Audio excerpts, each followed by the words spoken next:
Muy buenas tardes, un gran saludo cordial para toda la teleaudiencia de 5 días. Arrancamos otro espacio de 5 días Network, como siempre con toda la actualidad, el mundo de las noticias, lo que pasa en el ámbito económico, en el ámbito comercial, tecnológico también. En este caso vamos a hablar un poco de todo lo que está aconteciendo a nivel de Latinoamérica. El día de ayer se llevaba a cabo la cumbre latinoamericana de telecomunicaciones de CERTAL, un punto de encuentro tan importante entre referentes de las telecomunicaciones, de lo que concierne al ecosistema digital como tal y el mundo de la tecnología. Hoy son sectores transversales a todas las industrias, indefectiblemente no podemos estar ajenos a lo que se está direccionando, y también hablar de temas importantísimos como tienen que ver la seguridad en torno a la digitalidad, las legislaciones, cómo van avanzando en los países, cómo manejan los diversos países normativas, legislaciones y coyunturas que pueden llegar a darse por medio del avance de la tecnología. Hoy tenemos invitados de primer nivel, logramos estirarlos un poquito de la cumbre que estuvieron el día de ayer. Son disertantes internacionales, cada quien estuvo hablando sobre temas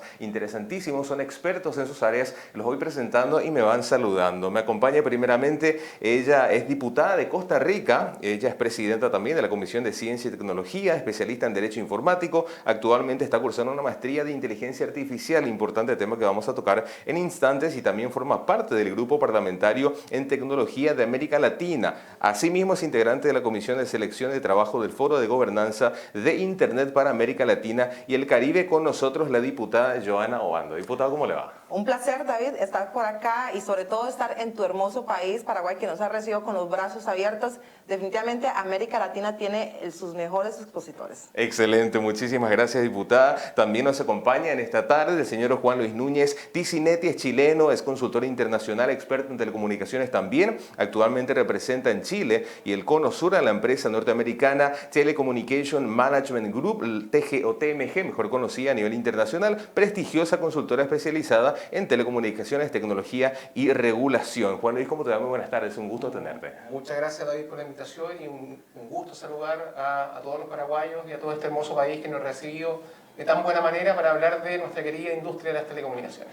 Si podemos hacer un resumen, un recuento o unas percepciones sobre lo que nos dejó o lo que le dejó a cada uno de ustedes lo que fue la cumbre de ayer, encontrarse con tantos referentes de tan altísimo nivel que están involucrados y tienen ese compromiso de trabajar en pos del mejoramiento de la estructura como tal que hace a las telecomunicaciones, a la digitalidad y la tecnología en toda esta región de América Latina, ¿no? Si arrancamos con usted, diputada. Claro, con muchísimo gusto. Más que tecnológicamente, lo que a mí me dejó fue la necesidad de ese involucramiento de todas las partes relevantes en materia de tecnología, la sociedad civil, la empresa privada, el sector público y los tomadores de decisiones. Porque mucho de lo que se hablaba era sobre la necesidad de que todos los países de América Latina se nos uniéramos prácticamente en un solo bloque para estar hablando el mismo idioma a nivel regulatorio. Sí. Eso me parece muy interesante porque nos deja ver que como países a veces vivimos en pequeñas islas, cada uno tratando de regular lo que puede, a cómo puede, de temas que son medulares a nivel global, como inteligencia artificial, el metaverso, ciberseguridad, pero lo estamos haciendo de forma individualizada. Me pareció interesante porque al haber actores de muchísimos países, todos estábamos tratando de hablar el mismo idioma. Exacto. Y el idioma se llama Unámonos, para que la gobernanza en los diferentes temas de tecnología sea una realidad para América Latina. Y eso potencia a todo el continente. Interesante. Juan Luis, ¿compartís esta idea? Coordinación. Esa fue una de las palabras que se dijo ayer con mucha fuerza. Coordinemos como países, ¿verdad? Porque tenemos mucho que decir. Sí. Hay varias discusiones en el mundo que algunos nos dicen, no, pero Latinoamérica, ¿por qué va a tener que dar una opinión? ¿Por qué va a liderar algo? Tenemos que ser seguidores solamente de lo que la otra parte del mundo tiene que decir. Y no es así. Sí, Latinoamérica tiene mucho que decir y es muy importante que tengamos voces comunes. Y esa es la relevancia de una instancia de reflexión como ayer en CERTAL, donde nos damos cuenta que sí tenemos cosas que decir, y sobre todo en un punto relevante, David. Esto no es solamente tecnología, no estamos hablando de telecomunicaciones o solo de economía o solo de tecnología. Esto tiene un impacto político. Exacto. Y el objetivo es migrar esta discusión desde lo técnico a lo político. ¿Por qué? Porque al final esto va en beneficio de la gente. Ese es el punto clave que yo creo que tenemos que avanzar. Y se nota mucho en la región, porque hablamos mucho de tecnología que viene, pongamos como ejemplo Estados Unidos, que es el vanguardista en esto, que es la fabricación de chips, inteligencia artificial, todo lo que concierne a hardware y software actualmente, y llega hacia estos lados, digamos, de tecnología, llega software, y cada país va aplicando normativas diferentes, es decir, como que van siendo coyunturas totalmente diferentes, y si se dan situaciones adversas, negativas, también, digamos, el peso de la ley o la regulación normativa de cada país es totalmente diferente. Así es. No, y muy interesante lo que decís, y también tomando en cuenta lo que dice Juan Luis, la coordinación es importante. Hablábamos, por ejemplo, con el equipo de CERTAL, también mencionar al CAF, que parte importante y de estas conclusiones que uno saca es la unión. Y lo más importante es que no quede en una palabra muerta, ¿verdad? Que a veces uno va a congresos, pero no se toman decisiones. Y a mí me parece relevante que este congreso, al menos de lo que estuvimos hablando, es vamos a hacer mesas de trabajo. Es necesario que esto no quede en esta situación en donde hablamos de la problemática de América Latina, de posibles soluciones, pero ¿cómo logramos eso? En esa articulación con los diferentes actores relevantes de la materia para comenzar a trabajar. Exacto. Porque ¿cómo logramos profundos cambios en una América Latina totalmente fragmentada y, hay que decirlo, desigual en relación con sus poblaciones más vulnerables o otras que están más privilegiadas? La coordinación y la visión de qué tipo de América queremos. Una América inclusiva, una América equitativa y sobre todo una América que, como decía bien Juan Luis, se posicione a nivel mundial como un referente. No solamente en donde nos vean como la mano de obra pues barata, que posiblemente está ahí, o una mano de obra que tal vez no está calificada. No, lo que queremos es competir con los grandes competidores. Queremos emular el ejemplo de la Unión Europea, emular el ejemplo de Estados Unidos, emular el ejemplo de China, de esas grandes y otras grandes potencias que se han venido posicionando. ¿Cómo lograron posicionarse? Educando a su población, capacitando a su población.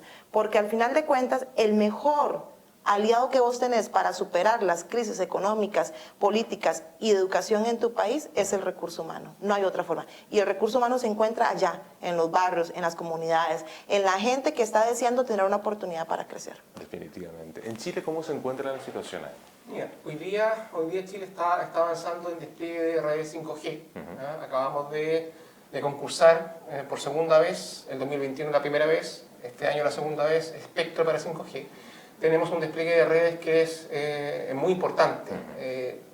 Cobertura móvil de Internet casi 100%, 75% de los hogares de Internet fijo, y de eso casi 80% con fibra óptica. Entonces, si decimos brecha digital de acceso, llegar a todos con Internet, en Chile estamos bien encaminados. Faltan los lugares más alejados, en las zonas más aisladas. Pero hay un segundo desafío que es clave, y es aquí donde podemos dar el salto real, complementando lo que decía la diputada Obando: los usos y las habilidades digitales. Es decir, cómo incluimos las tecnologías en los procesos educativos, en los procesos productivos. Estamos hablando de productividad hace mucho tiempo. En Chile ha caído la productividad, como en muchos países de la región, y bueno, está la tecnología ahí. Entonces, vuelvo otra vez al discurso que es más político. ¿En qué sentido? En que esto tiene que transformarse en una temática a nivel país. Insisto que no sea solamente técnico, tiene que ser tomado por los grandes encuentros de liderazgo empresarial. Porque si no incluimos las tecnologías en los procesos educativos, nos vamos a quedar atrás. Si las empresas hoy día no se transforman digitalmente, en el corto plazo pierden competitividad y en el mediano plazo mueren definitivamente. La lucha que estamos teniendo hoy día en Chile, estamos pasando desde la brecha de acceso, que está avanzando bien, la estamos cerrando, pero hacia la brecha de usos. No podemos permitir que la brecha de usos sea grande, porque eso puede ser muy complejo económica y socialmente. Y me parece claro lo que mencionaba la diputada en ese aspecto, antes de entrar al aire, lo que hablábamos de la analfabetización, que tiene que ver con el conocimiento también por parte de la población, porque ¿de qué nos sirve proveer todo tipo de herramientas, plataformas, coyunturas, si al fin y al cabo la población no es consciente, no tiene conocimiento, no sabe cómo aprovechar al máximo todas estas herramientas que se le están dando, ¿no? No, y totalmente, en este momento tenemos el homus tecnológicos. ¿Y qué es el homus tecnológico? Bueno, es este ser humano, ¿verdad?, que ya tiene esa tecnología, que ya puede accesar a un smartphone o cualquier otra plataforma digital y ya cree que sabe sobre todo tecnología. Bueno, y tenemos estos niños que ya vos le das un celular y prácticamente te lo... Son nativos. No, son nativos, Sí, sí. exacto, te lo usan. Y me acuerdo que cuando nosotros ingresamos a conocer, para los que somos un poquito más de edad avanzada, se nos hacía un poquito más difícil Sí. conocer ciertas aplicaciones. Hasta ahora cuesta bastante. Todavía cuesta. Sí. Pero los nativos están ahí. El asunto, y en eso lo ligo con lo que decía Juan Luis, no solamente es saber encender o apagar un celular, sino realmente el uso eficiente y con conciencia de esa tecnología. Todavía hay personas que les mandan un enlace y cliquean el enlace y es como patito 2.3 y resulta que te estafaron, ¿verdad? Exactamente. Bueno, ¿por qué? Porque falta esa educación tecnológica y ahí me parece muy grave lo que se está dando con las poblaciones etarias. Tenemos personas adultas mayores que por su adultez evidentemente no están acostumbradas a usar las plataformas digitales y que están siendo muy estafadas. Exacto. Y tenemos poblaciones que tal vez su alfabetización no ha llegado a conocer realmente el uso efectivo de las tecnologías y también son estafadas. Entonces son un nicho riquísimo para este montón de delincuentes, de esta delincuencia organizada, que los ven como un objeto. Tenemos que llegar con educación. ¿Cómo se logra eso? Definitivamente, Juan Luis, copio tus palabras, la empresa privada y el sector público tienen que estar en una misma unión, lograr esas sinergias para lograr impactar positivamente a las poblaciones. El discurso de que trabajamos por aparte no se puede en este momento. El sector privado es vital para el crecimiento, es más que vital, es importantísimo para el crecimiento de las economías de América Latina, pero también es importante para impactar a las sociedades. Definitivamente todo pasa por la educación, ahí es donde debemos ver nuestros ojos. Y qué interesante lo que plantea la diputada Juan Luis, esto de cómo se logra entonces crear barreras, filtros, límites para que toda esta criminalidad digital que traspasa pero todos los países con tiendas sin fronteras y quien más que menos recibió un mail, un mensaje de texto de dudosa procedencia y hasta el más experto, asiduo, conocedor, puede caer en la duda y puede caer en estafa. O sea, ¿cómo se puede por lo menos entorpecer o limitar esa libertad que tiene hoy esta criminalidad digital, ¿no? Sí, bueno, eso es un tema que hoy día es clave. A medida que la economía digital está más inmersa en nuestra vida diaria, naturalmente somos más objeto de fraudes. Exacto. Los países que están más digitalizados, naturalmente van a ser más objeto de fraude. Por el lado de la regulación, es uno de los elementos que hoy día podemos empujar. En Chile se acaba de aprobar la Ley Marco de Ciberseguridad, pionera en la región. Vamos a crear una Agencia Nacional de Ciberseguridad y yo creo que esos son ejemplos que tienen que replicarse en el resto de la región. Ahora, ¿cómo podemos solucionar esto? Es muy difícil. Sí. Al final, hay dos tipos de empresas. Esto es un dicho ya bastante conocedor. Hay dos tipos de empresas. Las que fueron hackeadas y las que todavía no saben que han sido hackeadas. ¿Cierto? Eso es cierto. Entonces, tenemos que educar. La educación es fundamental. Y no solamente una educación desde el punto de vista de la enseñanza escolar, sino que la educación higiénica del uso de las tecnologías. Y en este punto es muy importante que cada país sea libre en poder elegir cualquier tecnología. Aquí no podemos limitar por un tema de seguridad y por un tema de avance tecnológico, no podemos limitar ninguna tecnología. Y en ese sentido, por ejemplo, en Chile el principio de neutralidad tecnológica es clave. Elijamos que las compañías o que los usuarios elijamos la tecnología que sea mejor, porque si limitamos eso, finalmente va a haber menor innovación, menor educación, menor investigación, suben los precios. Entonces, creo que tenemos que avanzar desde el punto de vista regulatorio, Sí. eso sin duda alguna, porque establece obligaciones a todo el ecosistema, pero además concientización. Y eso hoy día está empezando ya a ser una tendencia relevante porque alrededor del 80% de los ciberataques se producen en el eslabón más débil de la cadena, que es el factor humano. Exactamente. Lo que decía la diputada, darle clic a un correo que llega. Entonces, bueno, concienticemos. Definitivamente es un punto muy clave, Juan Luis. Diputada, ¿cómo está Costa Rica en términos de normativas de digitalidad y ciberseguridad? Sí, en este momento estamos discutiendo la ley de ciberseguridad que ha presentado, y pues hay que decirlo abiertamente, un asunto geopolítico, en donde lo que se quiere imponer es violentar el principio de neutralidad tecnológica, y como yo siempre lo he dicho, Costa Rica es un país que no tiene ejército.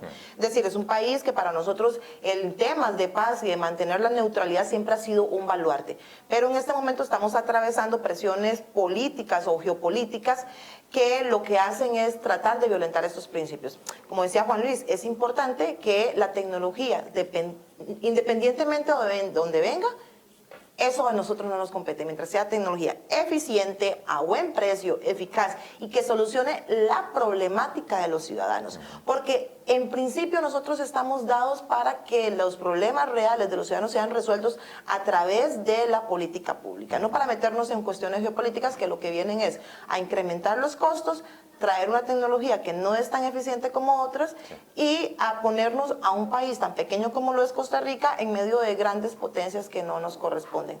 Esa es la situación de ciberseguridad en Costa Rica.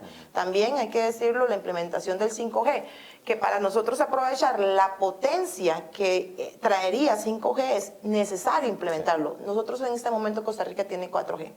El proceso de 5G está en un contencioso administrativo detenido porque presentaron un decreto para excluir a empresas chinas de las licitaciones de 5G. Y eso, desde mi punto de vista, es una violación a la libertad de competencia, a la libertad de mercado y sobre todo a la neutralidad tecnológica. Estamos haciendo mucha fuerza para que se permita el concurso de todas las empresas independientemente del país de que sea.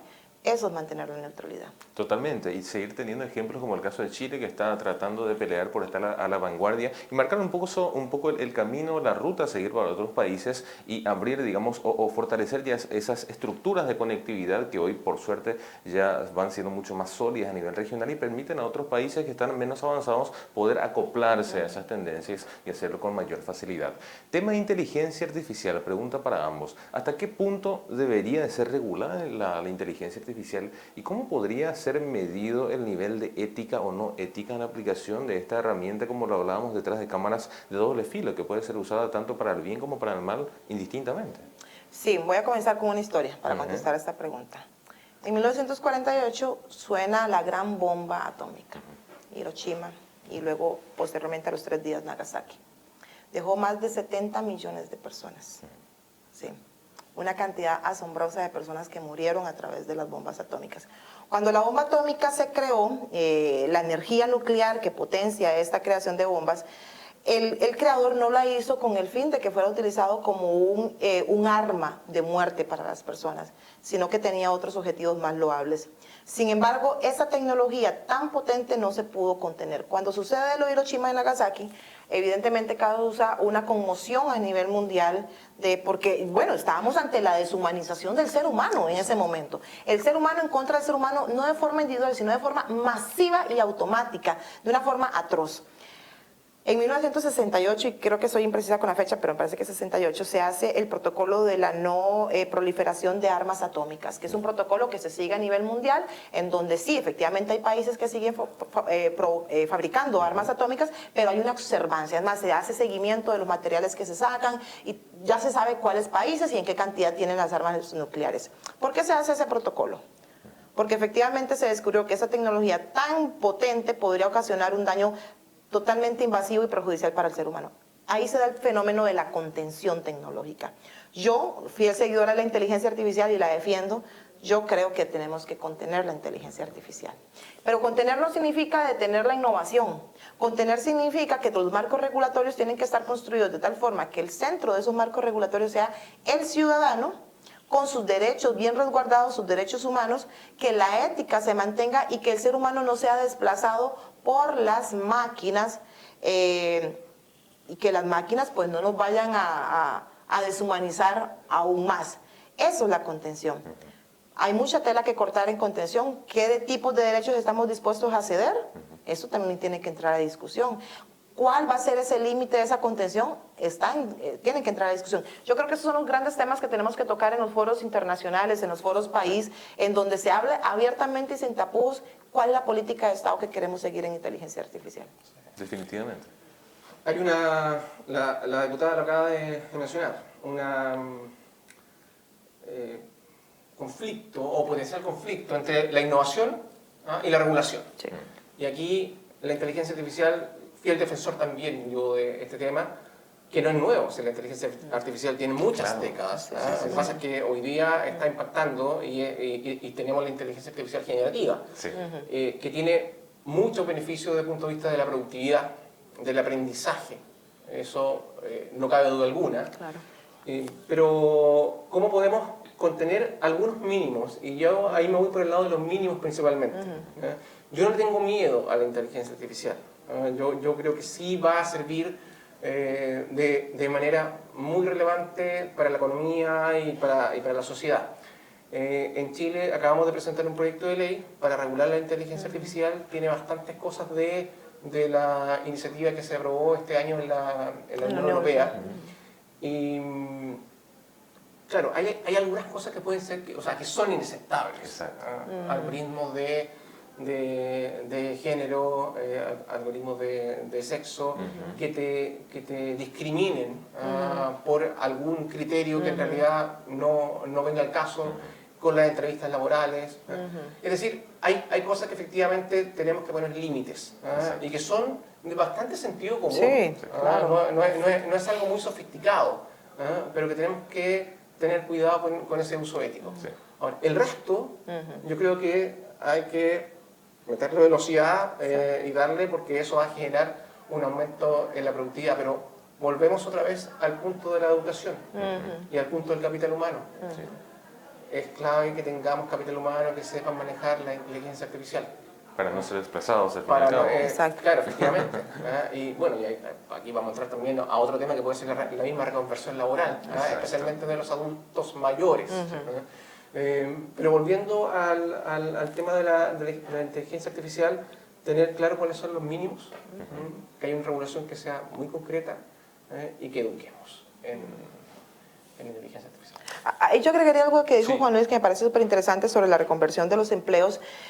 Es importante entender que, va a haber un despido de algunas personas, ¿verdad? Porque cuando por ejemplo estaba lo de la imprenta, entonces la gente antes pues hacía mano a mano cada escrito, ¿verdad? Que era ineficiente. Bueno, vino la imprenta y masificó.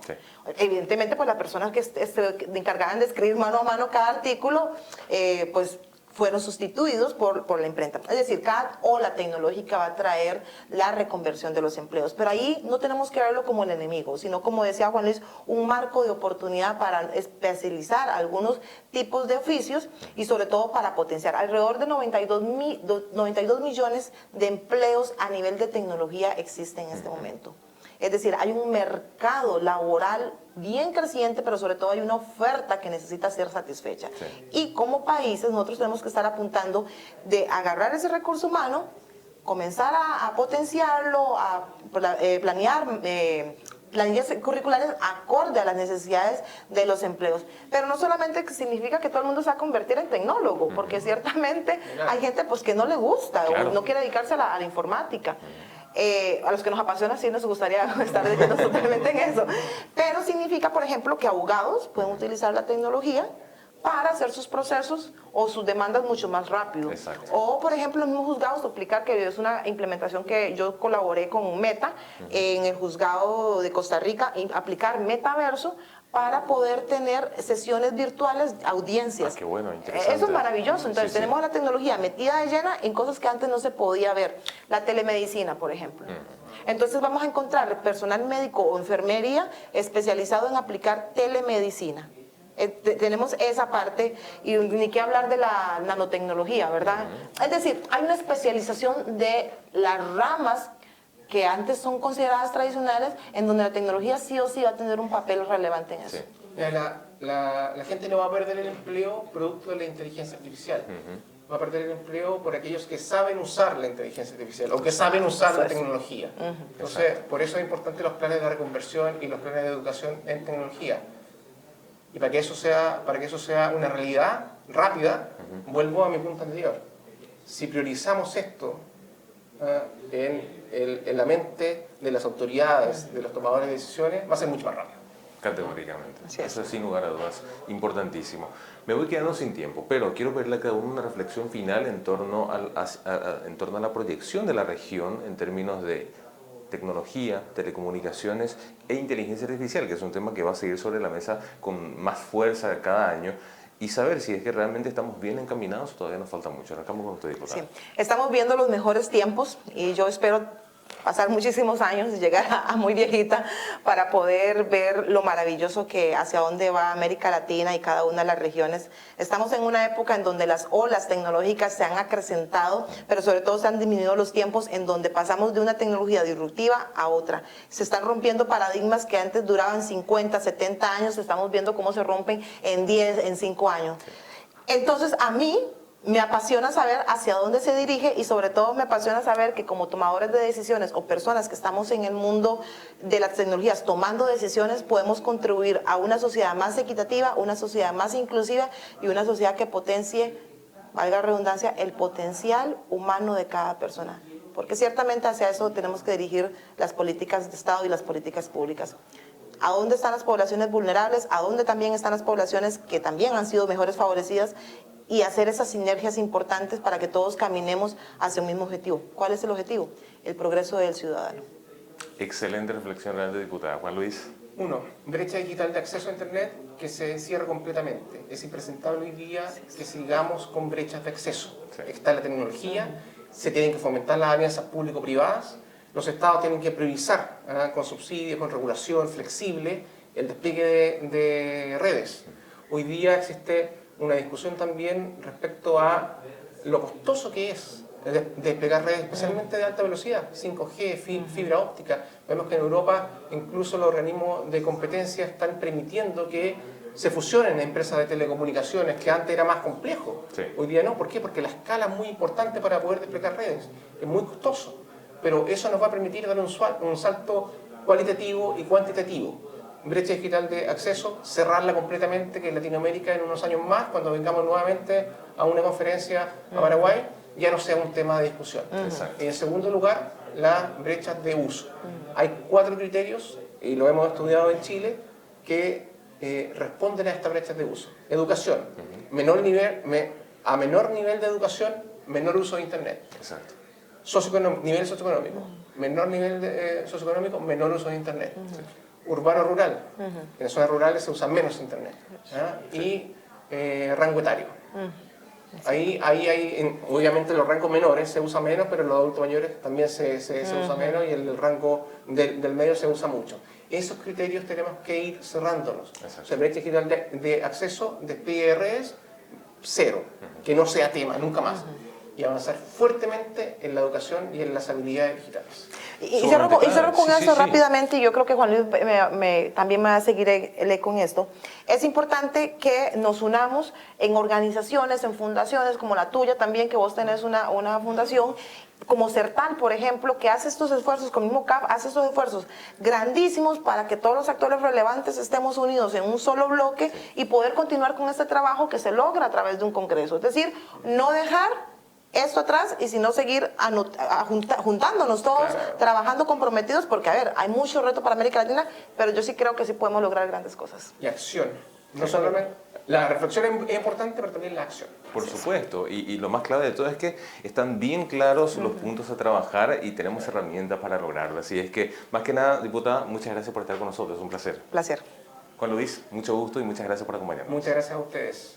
Bien, lastimosamente tenemos que dejar muchas preguntas en el tintero, pero ha sido un espacio enriquecedor conocer un poco de la percepción también de expertos como ellos que llevan años trabajando y empujando todo esto que al fin y al cabo es un beneficio para los países de la región y de Latinoamérica en general. Con esto cerramos el espacio, agradecemos la preferencia que nos brindan en cada jornada y será hasta más tarde con más noticias e información aquí por las pantallas de 5 Días Televisión.